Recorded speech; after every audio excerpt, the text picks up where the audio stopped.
Hi, everybody, and welcome to Euro Pacific Market Updates. Thanks for listening today. And what I want to discuss today is the release from the Fed that came out yesterday.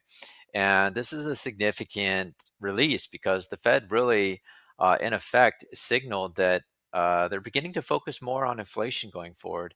The key takeaways from the release were that the Fed signaled two less rate cuts in 2025 than previously predicted. So they were predicting four rate cuts in 2025, and they reduced that to two. If you look at the dot plots, they also signaled increasing expectations for inflationary pressures. And also important from the meeting, an important takeaway is that there's sort of increasing dissent amongst the members that introduces uncertainty, and the markets never like uncertainty. So we saw the S&P down, we saw gold down, we saw the dollar higher. This is pretty much consistent with what we've been talking about, at least over the last 4 weeks. And what we've been saying in our updates over the last 4 weeks is look, if you look at a lot of these inflationary measures that are coming out, like CPI, PPI, et cetera, if you take the recent data, the last 3 months, and you turn that into a semi-annualized growth rate, what you'll notice is that these measures are not just bottoming out, but starting to increase again. And this goes back to what we've said in previous webinars as well, is where we mentioned that, look, inflationary pressures aren't going to moderate to 2% because, number one, the government put too much money in the hands of the consumer, running huge fiscal deficits during the COVID crisis. Not just that, but given the US economy and the fact that it's a high debt economy, when you raise interest rates, that could potentially actually even be inflationary because you're increasing the amount of interest on the national debt, which is increasing the deficit.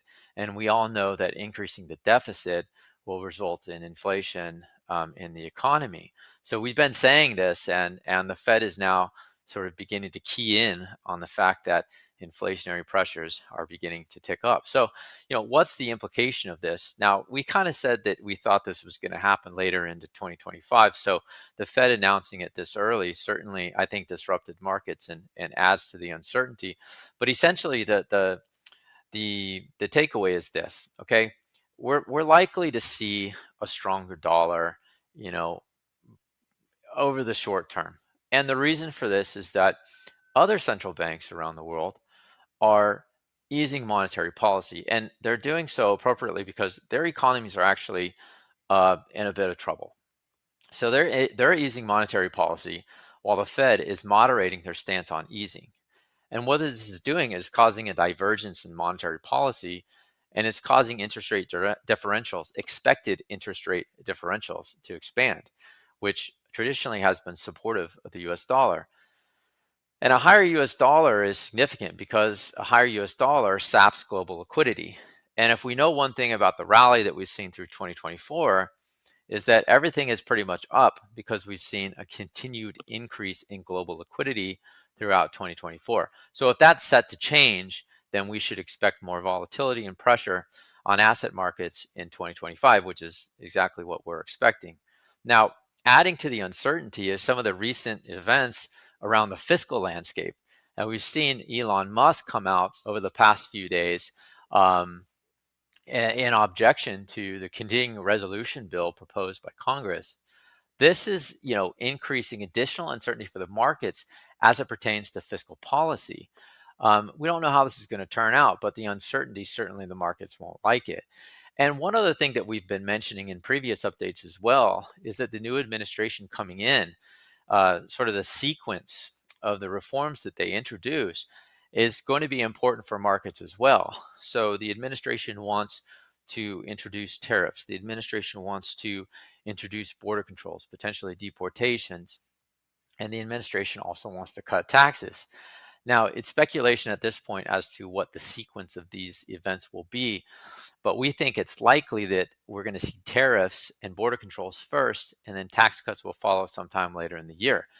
The first two will drain liquidity from a fiscal perspective, The second will increase liquidity from a fiscal perspective. So the sequence of these events matters for risk assets in 2025. So, putting it all together, we've seen increasing uncertainty both from a monetary standpoint and a fiscal standpoint. And certainly, we see risk of higher dollar pressures over the short run.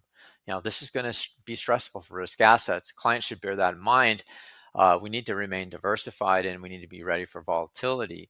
All that being said, over the long run, we remain very bullish on the markets, particularly foreign markets, commodities, value investments, the types of things that do well in inflationary environments. Because in our view, Trump administration is going to result in higher deficits for the U.S.